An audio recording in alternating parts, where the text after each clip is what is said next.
to the Fantasy Forecast with Grindberg and bigz. He is Grindberg. I am bigz. We are coming at you from the Fantasy Sports Advice Network on the YouTubes. And hey, we're going to talk about some things today. I know that you out there in Fantasyland, you're sitting there on your couch alone or with somebody, and you're thinking to yourself, are there any undervalued gems that are going under the radar? What players are ranked outside of the top 12 that will outplay their current ADP? We have 6 for you. I've got 3. Mike's got 3. We're going to give you that edge that you need to win in redraft fantasy football right now. But first, how you doing, Mike? Man, I'm doing good. It's been obviously a busy week for us. We are grinding it down. The draft's about a month away, and things are happening. And we got to get uncovered some of these guys that are flying a little bit under the radar here, if you will, bigz. Guys that are going well above what they probably will finish as far as their ADP goes near the end of the year. And we've each got 3. We're going to uncover them all. But our number one guys that we each have here are bangers, and you're going to want to stick around for that. But bigz, why don't you start us off with your number 3 guy? Okay, I will.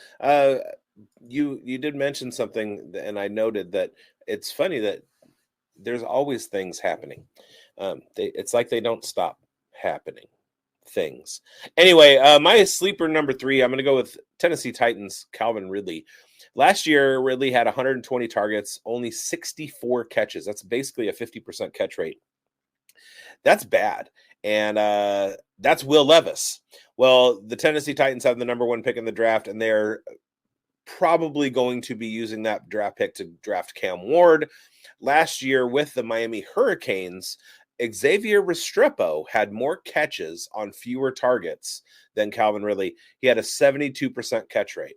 Now, if you extrapolate the catch rate and you stick him at 120 targets, Calvin Ridley comes up with 86 catches above his 64, and that would put him into the top 10 of wide receiver finishes with about 270 points. He was averaging about 2.7 points per catch last year, or 2.5 something. Anyway, if he adds 22 extra catches, that gets him into the top 10. So he's not being drafted very highly. Go out and get yourself some Calvin Ridley. Some improved quarterback play is going to help him out. Hey there. Hey, Schulte. What's up, man? What's up? Oh, sorry. It was your division. I didn't mean to do a division rival for Schulte. Hey, dude, I agree with you, man. I mean, obviously, he was on my team the prior year. bigz pretty much said everything I wanted to say. Was Will Levis stinks. You look at the catchable target rate last year, 59.2%, 97th in the league. And target accuracy was 91st in the league among wide receivers. So Calvin Ridley had no shot, right? And he still busted out 1,000 yards. Mm-hmm. Talking air yards, average depth of target, deep targets. He's top 10 in the league in all 3 of those. He was top 10 in the league, all 3 of those in his year in Jacksonville. So I don't think that's just like a Will Levis is just going to bomb it type of stat, right? Yeah, the upgrade to Cam Ward is going to be huge. He's a good, accurate passer. Calvin Ridley's posted 2 of the quietest back-to-back 1,000-yard seasons like in a while, and he's probably going to do it again. He's going to be that dude that Cam Ward's going to rely on, right? Rookies love to find a vet to just force the ball to, and yeah, Ward is just going to be a massive upgrade over Levis that you got to be in on Ridley at his price. Yep. Good call, bigz. Yeah, with not much out there, they might get some draft like you mentioned here, but I like that call, bigz. I'm going to talk about a guy, also a wide receiver that's going under the radar here, and that is Jauan Jennings. He had a career high campaign in 2024. And I think he's just primed to take on that larger role for the 49ers. The departure of Deebo Samuel and the uncertainty around Brandon Ayuk, it looks like now he's going to be missing up to half of the season. That is making a good position for, Jauan Jennings to emerge as the team's number 1 wide receiver. I know Ricky Pearsall is getting steamed up, but we got to remember how efficient Jauan Jennings was last year, a former 7th round pick. He's been consistently outperforming his expectations. Last year, 77 receptions in 2024, 975 yards. He had 6 touchdowns. He had an 11 catch, 175 yard, 3 touchdown performance in week 3 against the Rams. It just showcases his ability to go off in a big game. 2.29 yards per route run. That ranks him 16th among 163 qualifying wide receivers, and that's ahead of stars like Amon-Ra St. Brown and CeeDee Lamb. 70% route participation in key games. That indicates his growing importance and the role in his offense despite a crowded receiving room last year. It's going to open right up. So Jauan Jennings, I think he's going to have a very good year in 2025, and he's going to step in as the team's number 1 wide receiver, and I'm not going to sleep on him this year. I think he's going to be a surprise star, and he's going to outperform currently his underdog ADP of 35. I think he's a wide receiver 2 for sure here. I am very, very upset at that week 3 finish. He with that performance alone took me down in my home league that week against a rival and made me very, very sad. Yeah. I do want to reach out to everybody. Go get Jauan Jennings at his price. I do want to reach out to everybody real quick, especially if you are in Northern California or you are going to be around Northern California in June. On June 21st, we are hosting the Scott Fish Bowl live draft event. It's going to be at a place called the Shady Lady Saloon in Sacramento, California. It'll be June 21st. It's a Saturday from 11 a.m. to 4 p.m. Go to scottfishbowl.com live event, NorCal, and sign up and make sure that you let them know that you want to be in the Sacramento or the NorCal live draft. And the Scott Fish Bowl is an incredible charity event. Over 4,200 teams last year from around the globe. There should be more teams this year. We all play. We all have a great time with it. I do the live drafts. I'm coordinating this year's NorCal live draft, and I'm inviting all of you people that are watching from Northern California to come out and party with me, draft a team, maybe get in my Scott Fish Bowl division and kick my ass. Whatever. scottfishbowl.com, live event, location, NorCal, sign up, and that's that.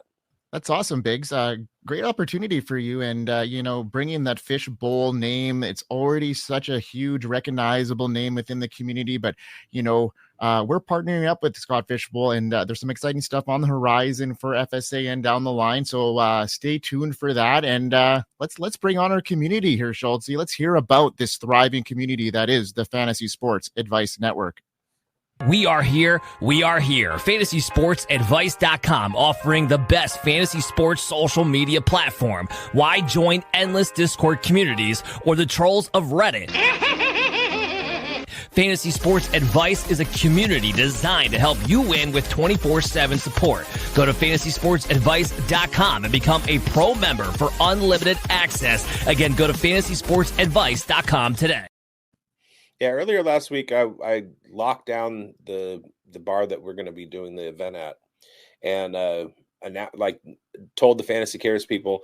I got a DM from Scott, and he was like, "Thank you for doing this," and I was like, I feel like it's my honor. It's like I'm giving back. The Scott Fish Bowl is basically the reason that I'm sitting here right now, and the reason that I have a relationship with you and with Schultz and doing the things that we are doing. It's because of the Scott Fish Bowl. And so the least I can do is, help in some way. So that's what I'm doing. I love it, bigz. Way to go, man. And I'm proud of you. And I'm a huge Scott Fish Bowl participant as well. So I'm excited for this year's format to get out. And we're going to probably have a show, just based off of this scoring at some point over our 2 platforms here, either the Pulse or the Forecast. We'll have some good stuff headed on for the Fish Bowl, folks. So stay tuned for that coverage. And now, do I just pause it here? All right, bigz. Who is your number 2 uncut gem? Number two. My number 2 guy is a wide receiver that I was kind of hoping wasn't going to be coming over to the Raiders, and he didn't. He did just sign a free agent contract, a fairly big one, if I'm not mistaken, to go to New England and help Drake May, and that's Stefon Diggs. Now, Diggs is coming off of a season-ending injury last year when he was with Houston, but he very well could very quickly turn into the wide receiver one in New England with a prolific passing arm in Drake May. Last year, he had 2.6 points per reception. If he's projected to catch 100 balls, that puts him at wide receiver 8. He is not being drafted there. The injury is part of it. The slowdown in last year is a result. But if he gets that 100 catch mark, and he's doing what he's done historically throughout his career, Stefon Diggs is going to be an absolute buy. Yeah, I mean, I don't think he's done. He showed last year he had some left in the tank. I think if he could avoid the injury bug, I think this is a good situation for Drake May. I still think they're going to add somebody in the draft or, put some more talent around him. But this was their best situation at this stage with the big name receivers that were, being franchise tagged or signed elsewhere. So yeah, this is a good opportunity for Stefon Diggs to, relinquish some of that the glory he had in the Buffalo days. But I don't think it's going to get quite that prolific. But he's definitely in a good situation and in a situation where he's going to deliver on fantasy value. So I like that, bigz. My number 2 guy is a quarterback, and I think he's a sleeper because he hasn't played an NFL game yet. He's got a ton of upside. And I'm talking about JJ McCarthy. I think that the Vikings have placed faith in him. They let Sam Darnold go. I know there's been rumblings about Aaron Rodgers potentially coming over, but I think that's just fluff. McCarthy now inherits an offense that is packed with talent. We know that they have Justin Jefferson, Jordan Addison, and a top tier tight end in TJ Hawkinson. And not to mention, Kevin O'Connell was able to turn Sam Darnold into a top 10 quarterback in 2024. Just imagine what he can do with a more talented and versatile weapon like JJ McCarthy. He's already proven he could get the most out of his quarterbacks. Darnold's season last year was good. He was a career journeyman, and he made a Pro Bowl appearance last year. So McCarthy comes in, a little bit more talent around him. He's got some rushing upside. He was able to lead Michigan to the 2023 college football national championship. It shows that he can, perform under pressure. He had a 64 completion rate, 3,000 yards, 28 touchdowns in his last season. So he's got all the tools, and with a great supporting cast, Kevin O'Connell as his mentor, I just think that JJ McCarthy is poised to, definitely deliver big this year and outpace his ADP of he's outside the top 24 right now, and that's a crazy value to me at this stage, bigz. Yeah, especially if he is going to be a starter. He was my second favorite quarterback in the rookie class last year, and yeah, I expect big things from him. He's got a hell of an arm. One of the things that he did at the combine last year was threw with a lot of velocity. He was right behind Joe Milton.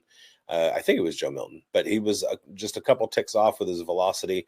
He's going to be able to showcase a big arm, and he also can run. Some of his early days in Michigan, he was used as a running quarterback, as kind of on like read option plays, where they would bring him in as a gadget guy and to kind of take some pressure off the offense and the other quarterback. So here comes JJ McCarthy, and it was a run play. That Michigan program has tended to do that with a couple different quarterbacks over the last few years. McCarthy was one of them, and then in his junior year, he became the passing guy there. So, looking forward to a lot of good years from McCarthy. Yeah, me too. Now, you know what else is pretty cool? Before we get into our number 1 guys that everybody's waiting for to hear about, you talk about the draft class a little bit here, bigz. Talk about the rookie guide that is about to hit the news waves of FSAN and all our platforms, and what's going on behind the scenes there. All right, let me put it as eloquently as I can. We had rookie guide. No, we have a team of guys who are putting in a ton of work, doing the research, digging into the numbers, watching the game film, writing the blurbs, putting everything together in a nice, beautiful format for you to take into your rookie drafts and figure out what the experts think about so and so and who's he what and all the different players that are going to be coming up via the NFL draft in about a month. What are they going to mean for fantasy? And we will have that for you right after the draft. It's going to be nice, and it's going to be very important, and it's going to help you win. Yeah, you know what else is going to help you win is your top guy, because your spotlight has been banging the last 6 months, and you always define a really good star in your spotlight or veer us away from guys that are important to veer off of. So Schultze, let's get into bigz' spotlight as number one guy.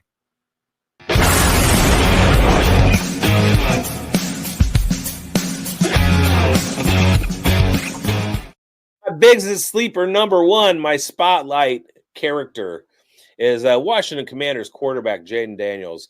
And you're like, what? He just won Offensive Rookie of the Year. How's he a sleeper? I'll tell you, his current ADP is 14. Are you kidding me? This guy has a top 5 finish as a quarterback in his rookie season. And yes, sometimes there are sophomore slumps, but Jayden Daniels is the kind of cheat code guy that's not going to happen to. He rushes the ball. We've talked about it on this show. Mike has brought him up a couple times in the last few weeks, and we keep hammering it home to you guys. Jayden Daniels is the truth. He is legit. He's also got 2 or 3 years younger than he's 2 or 3 years younger. He's at least a year younger than Josh Allen and Lamar Jackson. That's a joke because he came out at like 25. But Jayden Daniels is. We have Adam Peters, who's one of the guys that I respect the most as far as personnel evaluation, talent evaluation. The 2 guys in the NFL, Howie Roseman and Adam Peters. Those 2 guys I look at, and if they like them, that's the easiest way onto my roster. Adam Peters loves himself some Jayden Daniels, and he's putting together a team around Jayden Daniels that is only going to help Jayden Daniels thrive.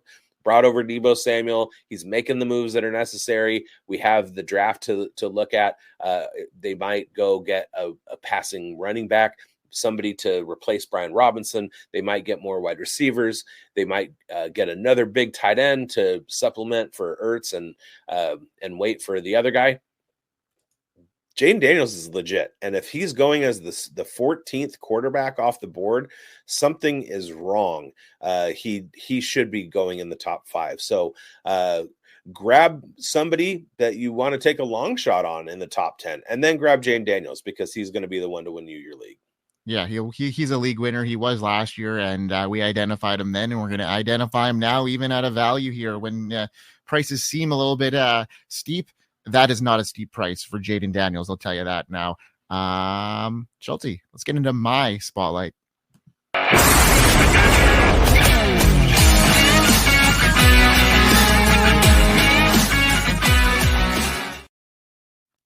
Now, my spotlight is going to hit a couple heartstrings here for bigz and I and Schultze.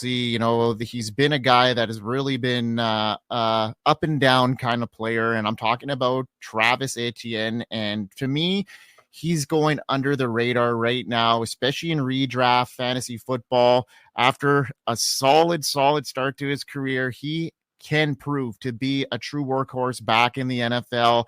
He's 2 years removed from a great season, 58 receptions, 476 air yards, over 1,000 rushing yards and 11 touchdowns on the ground. That was a great season, and that was 2 years ago. And now they have a new coaching staff, and I'm really optimistic to see what Liam Cohen brings to this situation here in Jacksonville. We know what he did to the pass-catching back in Rachaad White a couple years ago. He's just been able to elevate their backfields in wherever position he's been in. So I like this comeback from Travis Etienne, and some people are splitting hairs here thinking that Tank is, proved himself, but I like Travis Etienne's upside as a pass catching back, and he has proven that he can handle a workload. I'm not saying that Bigsby is going to come in and relinquish what he's earned, but Etienne is going to get some of his back and get back to where, he can be a respectable high-end RB2 with RB1 upside. I just think that this is going to be a more high volume passing attack, a better foundation for rushing yards, and he's going to have a little bit better protection. They've made, strides this offseason to help Trevor Lawrence. So I just think this whole Jacksonville community is coming together here, and I see big things for that team in general in 2025, and Etienne is kind of under the radar here for me. I tend to approach fantasy with a George W. Bush kind of attitude. Fool me once, shame on you. Fool me again, won't get fooled again. So if I really heavily invest in a player and then I get burned from it, I tend to not want to go back to that well. Travis Etienne burned me hard last year, but you know what? I'm ready to go back all in on Travis Etienne. I'm ready to do it. So let's do it. Yeah, hopefully he just gets that protection, and they're going to make those dump offs a little bit easier. Some room around the outside is where I think he thrives, not so much of the banger up the middle. So I think that could be a game plan that they use. Also, let's keep this episode in March and then not speak a word about it, so that and not do an August episode on Travis Etienne, so that it's way in the distance and people won't remember. Yeah, exactly. Yeah. Also, I realized I'm wearing an LSU hat, and I spotlighted an former LSU player, and I didn't even do that on purpose. All right, you guys, we're going to get out of here. Thank you to Schultze. Thank you to Mike. Thank you to me. And thank you to you watching out there in Fantasyland. Like and subscribe, hit the bell, go to FSAN, get your membership together. See us in Canton, sign up for a Scott Fishbowl live draft. You don't have to come to the one in Sacramento. You can go to one anywhere near you. Go sign up for the Scott Fishbowl. And you can't get invited if you don't sign up. And yeah, I hope you win. Yeah, we hope you win, folks. From all of us in FSAN, peace.